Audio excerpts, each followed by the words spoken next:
सकते हैं। सवाल हमारे स्क्रीन पर पहला आया है कि एक गोलाकार दर्पण के परावर्ती पृष्ठ के मध्य एक बिंदु होता है, उसे क्या कहते हैं। यानी गोलीय दर्पण, जो गोलीय दर्पण होता है उसके मध्य में, गोलीय दर्पण के मध्य में एक बिंदु है, उसको किस नाम से जानते हैं। तो गोलीय दर्पण चाहे वो अवतल दर्पण हो या फिर उत्तल दर्पण हो, दोनों दर्पण के केस में जो दर्पण के परावर्ती सतह के मध्य में जो यह बिंदु होता है, इस बिंदु को क्या कहा जाता है। तो इस बिंदु को P के नाम से जानते हैं, पोल यानी ध्रुव। ऑप्शन ए करेक्ट आंसर हो जाएगा कि गोलीय दर्पण के परावर्ती सतह के मध्य में जो बिंदु होता है उसको किस नाम से जानते हैं। तो उसको जानते हैं ध्रुव के नाम से। किस नाम से जानते हैं? ध्रुव के नाम से। और ध्रुव से जो सीधी रेखा खींची जाती है इसी को कहते हैं प्रिंसिपल एक्सिस, यानी जो है प्रधान अक्ष के नाम से जानते हैं। और इसी प्रिंसिपल एक्सिस पर जो है वक्रता त्रिज्या और फोकस दूरी होती है। वक्रता त्रिज्या यानी वक्रता केंद्र C है और फोकस F है। तो ये फोकस दूरी जो होती है F, वो वक्रता त्रिज्या की आधी होती है। ये भी याद रखिएगा आप गोलीय दर्पण के केस में।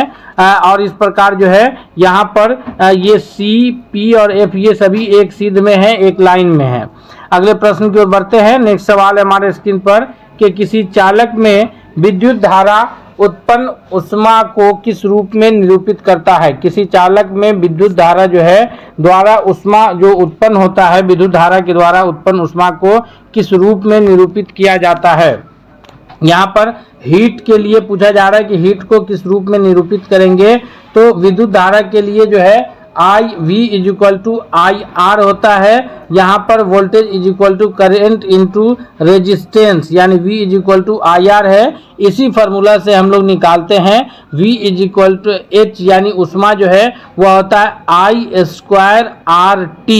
I स्क्वायर RT, जहाँ I जो है यह करेंट है, I क्या है, यह विद्युत धारा है, R जो है यह प्रतिरोध है, यानी रेजिस्टेंस है R प्रतिरोध, और T जो है धारा बहने का समय है, यानी जितना देर के लिए जो है, जितना देर तक धारा प्रवाहित होगा उसी अकॉर्डिंगली, उसी के हिसाब से जो है वहाँ पर हीट उत्पन्न होगी, ऊष्मा उत्पन्न होगी। यानी ऑप्शन बी जो है दूसरा नंबर प्रश्न के लिए ऑप्शन बी सबसे करेक्ट आंसर है। दोस्तों हम एक एक महत्वपूर्ण प्रश्नों को पूरे व्याख्या के साथ आपके लिए डील करते चलेंगे, इसलिए आपसे रिक्वेस्ट है कि अगर आप चैनल पर नए हैं तो प्लीज़ चैनल को सब्सक्राइब करते हुए बेल आइकन को दबा लीजिए ताकि अगला हर अपडेट आप तक सबसे पहले आए। सवाल है कि निम्न में से कौन सी एक रासायनिक अभिक्रिया है। यानी रासायनिक अभिक्रिया का मतलब यह है कि रासायनिक परिवर्तन की भी कह सकते हैं आप, कि एक बार जब वह अभिक्रिया हो जाए, वह परिवर्तन हो जाए, तो दोबारा फिर वह वापस अपने अवस्था में नहीं लौटेगा। यह कौन सी अभिक्रिया है? बर्फ का पिघलना। बर्फ पिघल करके पानी बनेगा और फिर उस पानी को हम लोग फ्रीजिंग करके बर्फ बना सकते हैं। तो यह भौतिक परिवर्तन है या भौतिक अभिक्रिया में चला जाएगा। उसके बाद है आयोडीन क्रिस्टल का ऊर्ध्वपातन। ऊर्ध्वपातन कहते हैं कि अगर गर्म करें तो ठोस से सीधा गैसीय अवस्था में पहुंच जाए और बिना द्रव में बदले, और जब ठंडा करे तो गैस से सीधा ठोस हो जाए बिना द्रव में बदले। तो आयोडीन क्रिस्टल का ऊर्ध्वपातन होगा, फिर उसे ठंडा करेंगे, आयोडीन क्रिस्टल हो जाएगा। गीले कपड़े का सूखना, गीला कपड़ा सूख जाएगा, फिर पानी से हम उसे भिगो सकते हैं। ये सारा भौतिक परिवर्तन है, यानी एक बार परिवर्तन हो जा रहा है पुनः उस वापस स्टेट में लौट आता है। लेकिन मक्खन का खट्टा होना, एक बार जब मक्खन खट्टा हो जाएगा तो फिर वह जो है क्या होगा, वह मक्खन दोबारा फिर हमें उस प्रकार का स्वादिष्ट नहीं बन सकता है। यह एक रासायनिक अभिक्रिया है। और उसी प्रकार दूध से दही जमना रासायनिक अभिक्रिया है। लोहे पर जंग लगना, कोयला का जलना, कागज का जलना, ये सारा जो है एक रासायनिक अभिक्रिया है। यानी एक बार जब ये परिवर्तन हो जाता है तो पुनः इस स्टेट में वापस दोबारा नहीं आ पाता है। अगले सवाल की ओर बढ़ते हैं। सवाल चौथा है कि यांत्रिक ऊर्जा किसके बराबर होता है। यांत्रिक ऊर्जा यानी मैकेनिकल एनर्जी इसमें से किसके बराबर होता है। तो यांत्रिक ऊर्जा बराबर होता है, याद रखिएगा, कि जैसे अगर आप किसी बस में, चलती हुई बस में बैठे हैं, तो आप बैठे हैं तो आपके बैठे होने की वजह से आपके पास स्थितिज ऊर्जा है, और चूंकि बस गति में है तो इस वजह से गतिज ऊर्जा भी है। तो वहां पर आपके पास जो है यांत्रिक ऊर्जा की बात आएगी, मैकेनिकल एनर्जी, क्योंकि यांत्रिक ऊर्जा जो होता है वह गतिज और स्थितिज ऊर्जा दोनों का क्या होता है, गतिज और स्थितिज ऊर्जा का योग होता है, उसको हम लोग यांत्रिक ऊर्जा के नाम से जानते हैं। चौथा का ऑप्शन डी होगा। याद रखिएगा, गतिज ऊर्जा के लिए जो होता है वो हाफ mv², गतिज ऊर्जा निकालने का फॉर्मूला क्या है, हाफ mv², जहाँ पे m जो है वस्तु का द्रव्यमान है और v जिस वेलोसिटी से, जिस वेग से वस्तु गति में है वो v है। तो यहाँ पर वेग बढ़ने से या द्रव्यमान बढ़ने से वस्तु की गतिज ऊर्जा बढ़ती है। उसी प्रकार जो है स्थितिज ऊर्जा के लिए जो फॉर्मूला होता है उसको mgh के नाम से जानते हैं, यानी m वस्तु का द्रव्यमान, g जो है ग्रेविटी है और h जो है वो हाइट है। तो यहाँ पर स्थितिज ऊर्जा अगर द्रव्यमान बढ़ता है या वस्तु का हाइट बढ़ता है तो फिर वहाँ पर स्थितिज ऊर्जा बढ़ेगा। मिसाल के तौर पर ऐसे समझिए कि अगर कोई 10 kg का वस्तु पृथ्वी पर या जमीन पर रखा हुआ है और यही 10 kg का वस्तु छत पर रखा हुआ है, दोनों विराम अवस्था में है, दोनों में स्थितिज ऊर्जा है, लेकिन जो वस्तु छत पर रखा है उसका स्थितिज ऊर्जा अधिक होगा। क्यों?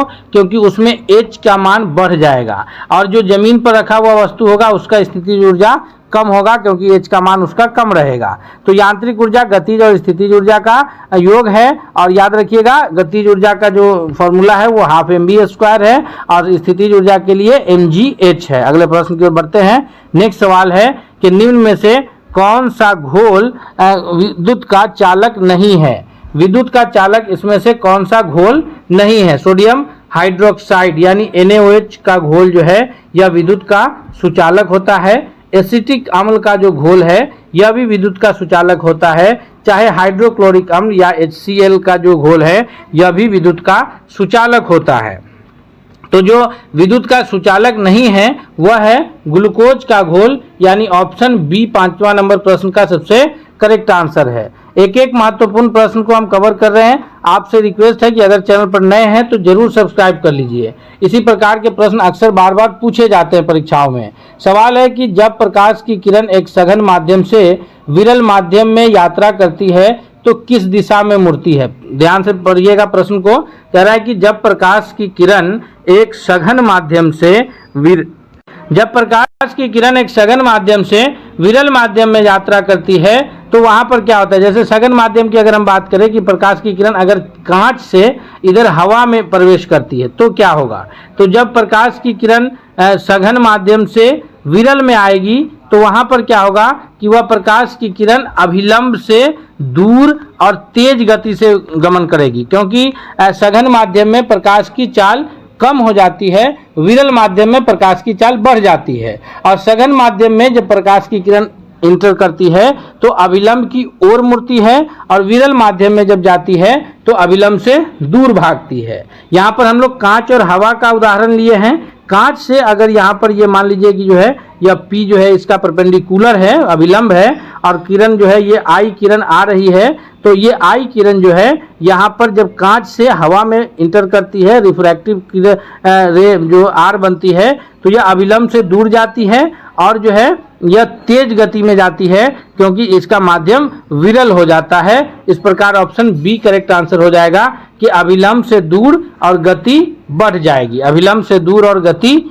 बढ़ जाएगी। अगले सवाल की ओर बढ़ते हैं। सवाल अगला है कि निम्नलिखित उपकरणों में से कौन सा चालक में विभवांतर बनाए रखने में मदद करता है? ध्यान से पढ़िएगा। निम्नलिखित उपकरणों में से उपकरण का नाम है कौन सा चालक में विभवांतर यानी वोल्टेज को मेंटेन रखता है? वोल्टेज को मेंटेन रखने का काम कौन करता है?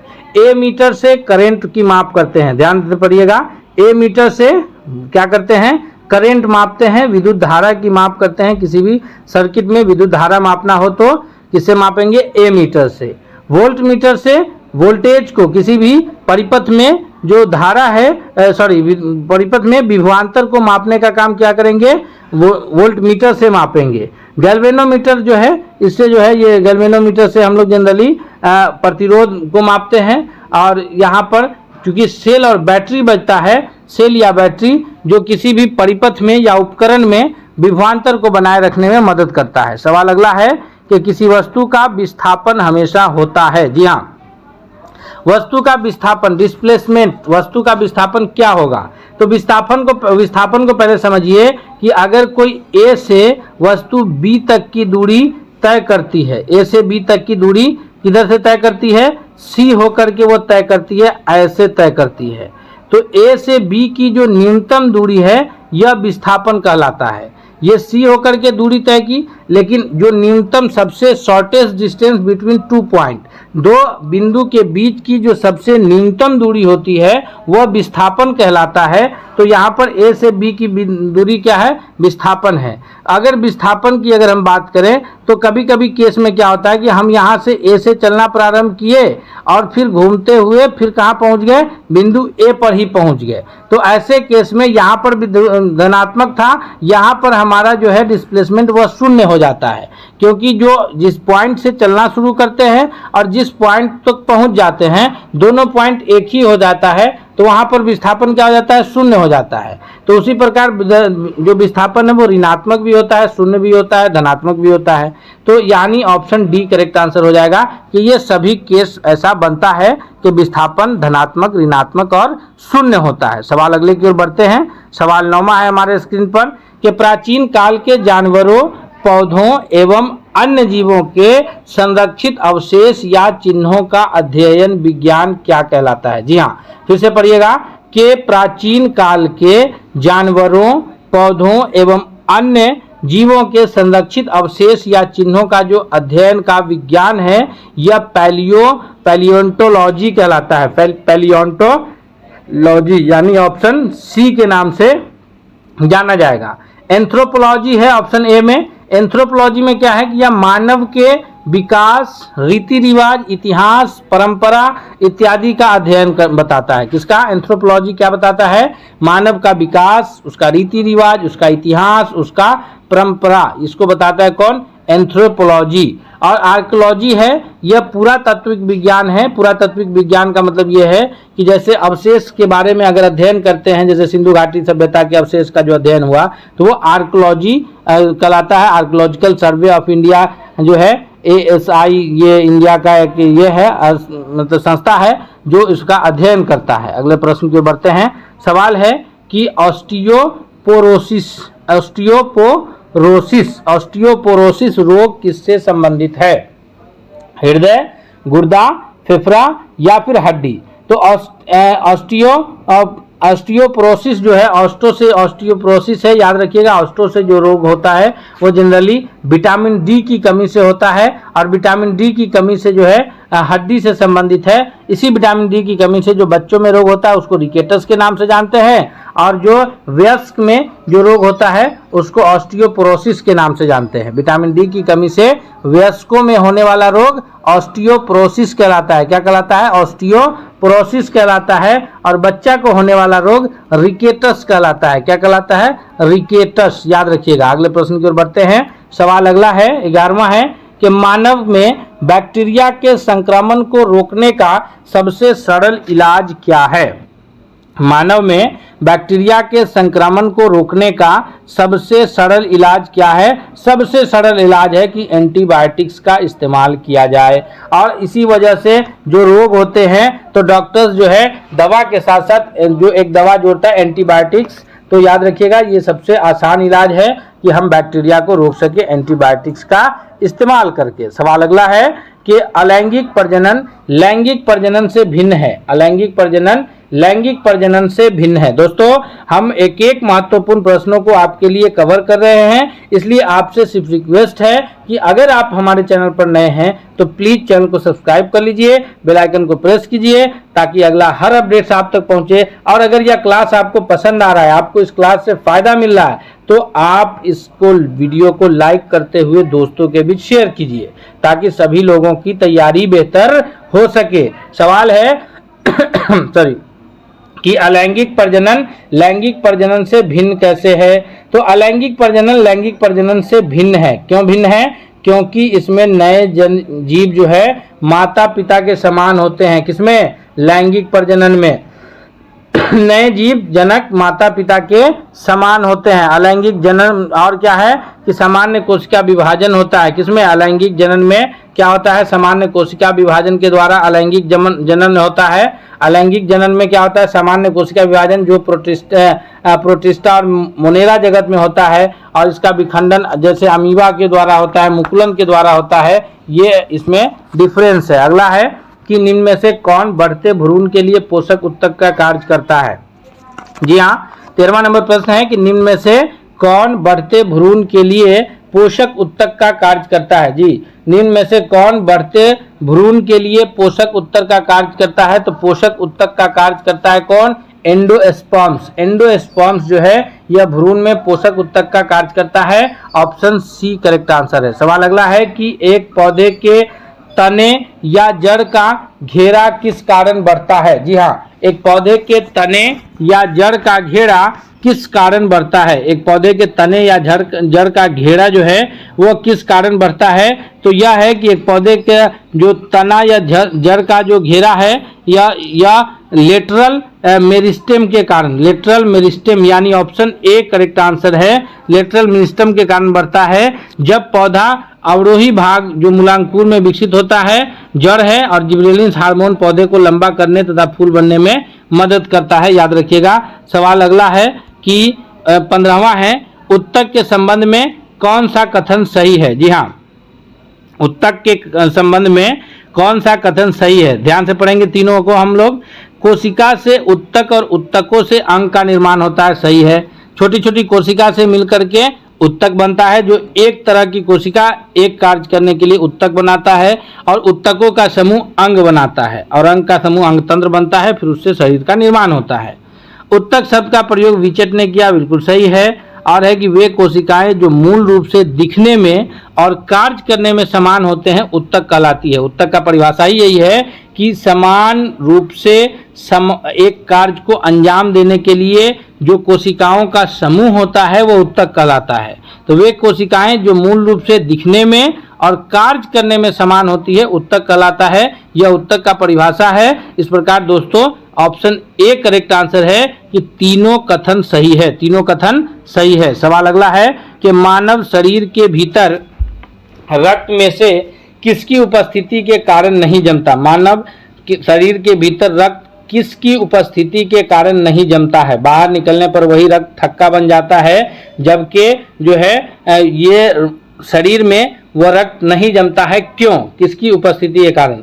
तो वह है हिपैरिन। हिपैरिन के उपस्थिति के कारण, हिपैरिन के उपस्थिति के कारण, हिपैरिन के उपस्थिति के कारण मानव शरीर में रक्त नहीं जमता है, जबकि फाइब्रिनोजेन रक्त को थक्का बनाने में सहायक होता है। फाइब्रिनोजेन खासकर जब विटामिन के जो है वो अगर उसकी कमी होती है तो फिर हमारा रक्त थक्का नहीं बन पाता है। सवाल अगला है कि नाइट्रोजन स्थिरीकरण, नाइट्रोजन फिक्सेशन करने वाले जो ब्लू ग्रीन एलगी है, नील हरित शैवाल, ये कौन से फसल के खेतों में पाए जाते हैं?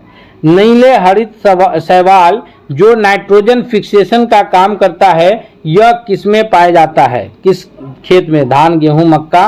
तो आपको पता होगा कि जो दलहन फसलें हैं उसमें राइजोबियम बैक्टीरिया के द्वारा नाइट्रोजन फिक्सेशन होता है। लेकिन यहाँ पूछा जा रहा है कि नील हरित शैवाल यानी ब्लू ग्रीन एलगी के द्वारा जो नाइट्रोजन फिक्सेशन है वह किस खेत में होता है? तो यह धान की खेती में होता है। किसमें? धान की खेती में। जी हाँ, नील हरित शैवाल को साइनोबैक्टीरिया के नाम से जाना जाता है। याद रखिएगा, नील हरित शैवाल को साइनोबैक्टीरिया कहते हैं। नील हरित शैवाल किसान द्वारा जैविक खाद के रूप में उपयोग किया जाता है, और नील हरित शैवाल सामान्य रूप से धान के फसल में करीब 25 से 30 किलोग्राम प्रति हेक्टेयर ये पूरी करता है। अगले प्रश्न की ओर बढ़ते हैं। सवाल अगला है कि निम्न में से कौन सही सुमेलित नहीं है? सही सुमेलित कौन नहीं है? हैजा जो है ये विब्रियो कॉलरी के नाम से जाना जाता है, और फिर कुष्ठ रोग जो है या कोढ़ या कुष्ठ रोग माइक्रोबैक्टीरियम लेप्री के नाम से जानते हैं। फिर उसके बाद टेटनस है जिसको क्लोस्ट्रीडियम के नाम से जानते हैं, क्लोस्ट्रीडियम के नाम से जानते हैं। और प्लेग जो है ये ऑप्शन गलत है, सही सुमेलित नहीं है, इसलिए ऑप्शन डी सही उत्तर होगा, क्योंकि प्लेग को जो है बैसिलस पेस्टिस के नाम से जानते हैं। किस नाम से जानते हैं? Bacillus pestis.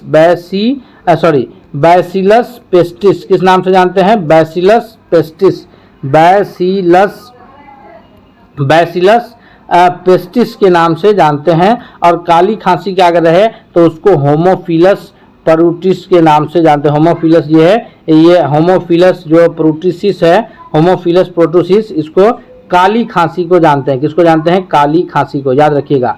बाकी ये तीनों सही सुमेलित है। और हेमोफिलस जो प्रोटिसस है ये काली खांसी को जाना जाता है, और प्लेग को बैसिलस पेस्टिस के नाम से जानते हैं। सवाल 19 है दोस्तों। हम 20 प्रश्नों के इस सेट में 19वें प्रश्न पर आ चुके हैं।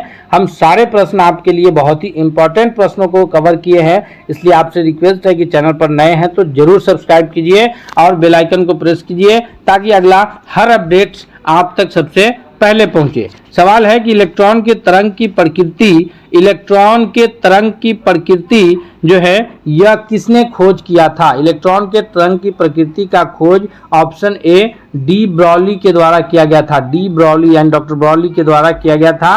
और 20वां जो आज के इस सेट का अंतिम प्रश्न है कि मेंडलीव द्वारा बनाई गई आवर्त सारणी में वर्गों की संख्या कितनी थी? तो मेंडलीव ने जो आवर्त सारणी बनाया था उसमें उन्होंने 7 आवर्त रखा था और 9 वर्ग रखा था। कितना? 9 वर्ग रखा था। मेंडलीव ने कहा था कि तत्व के परमाणु भौतिक एवं रासायनिक गुण उसके बढ़ते परमाणु द्रव्यमान के आवर्त फलन होते हैं। याद रखिएगा, मेंडलीव ने क्या कहा था कि तत्व के बढ़ते भौतिक एवं रासायनिक गुण जो है तत्व का बढ़ते परमाणु द्रव्यमान के आवर्त फलन होते हैं। 7 आवर्त 9 वर्ग में बनाया था, इस वजह से वो फेल हो गए। मोस्ले के द्वारा बनाया गया जो आधुनिक आवर्त सारणी है वो किसके द्वारा बनाया गया है? मोस्ले के द्वारा।